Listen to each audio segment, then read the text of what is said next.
Recently, I reread a book which I had completed reading sometime earlier. This is the book, The Happiest Man on Earth, written by Eddie Jaku. Eddie Jaku is a Holocaust survivor. He passed away in 2021, and in this book he describes his struggles while in the Nazi concentration camp. Now, while going through the book, I came across an area where I had underlined, and I will read it out to you.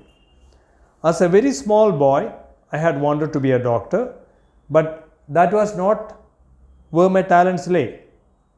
In Germany, we had centers to which students were sent to discover their aptitudes through a series of memory and manual dexterity tests. From that, they decided that my talents were optical and mathematical, with excellent eyesight and hand-eye coordination. I would make a fine engineer. So this was what I decided to study. Now here I have two important takeaway lessons. One is what Eddie Jaku wanted. He wanted to become a doctor. His desire was to become a doctor. That is the thought process.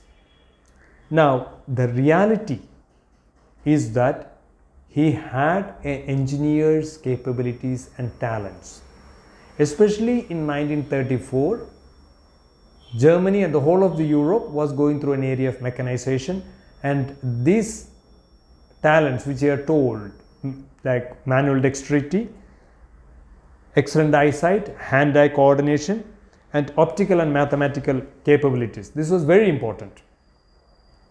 So he decided to follow what actually was his vocational personality, or the personality suited for a vocation, a career, a profession.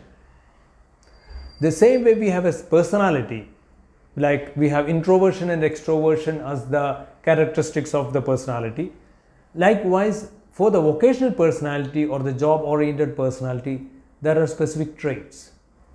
The vocational personality was a term coined by Dr. John Holland, a psychiatrist in the United States.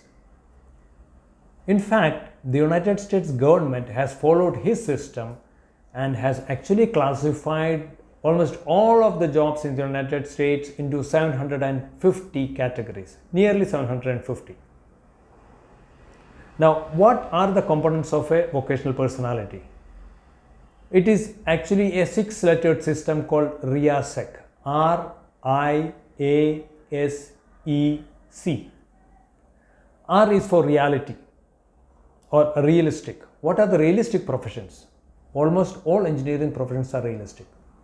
Realistic is what is very tangible, what you can touch, see, feel, hear, or the professions associated with that. These are very concrete concepts. There is no abstraction there. Like the profession of a carpenter, the profession of a plumber, these are all real. Like you can see what job the plumber does or what job the carpenter does. Agriculture is another realistic profession. Next we come to the investigative. In investigative, it is like, as the name indicates, you need to investigate, and it goes a little bit higher into a research area. For example, doctors, general practitioners is an investigative profession. Psychologist is an investigative profession. Computer engineer could be realistic and investigative. After I comes A, artistic. Artistic, as the name indicates, is concerned with arts, singing, dancing, literary works, or any type of artistic talent. Now, it is very interesting to note that out of the 750 odd professions which the United States government has classified, in the artistic group, there are only 44 professions. Means that the number of artistic professions are very less. The fourth one is the social. Social means communication. Teaching is a social profession. Psychologist again is a social profession. Almost all of the teaching will come under social skill.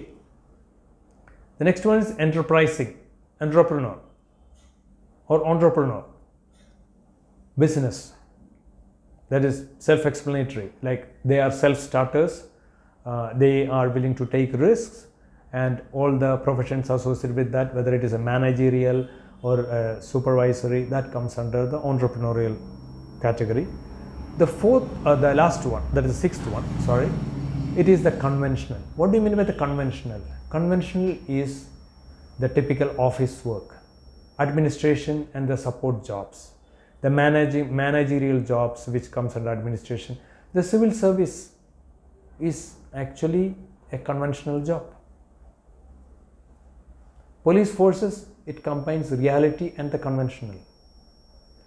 Now, just because you have one part of it, one part of this personality doesn't make it the whole story.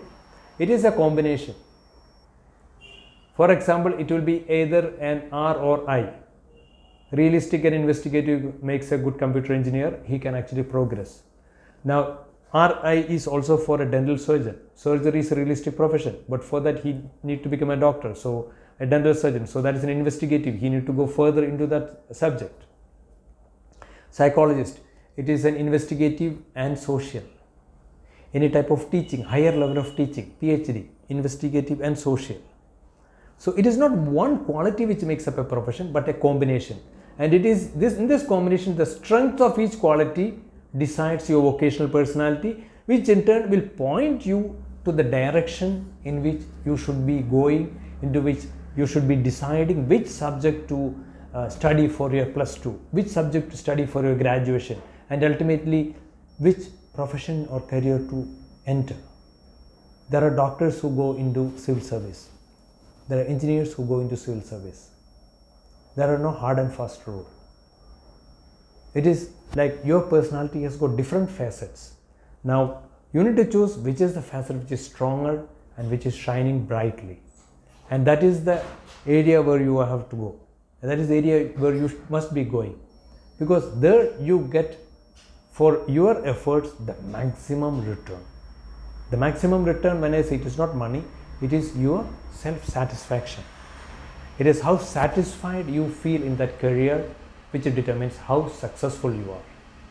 So, as Eddie Jaku has said in his book, life is beautiful if you make it beautiful. It's up to you.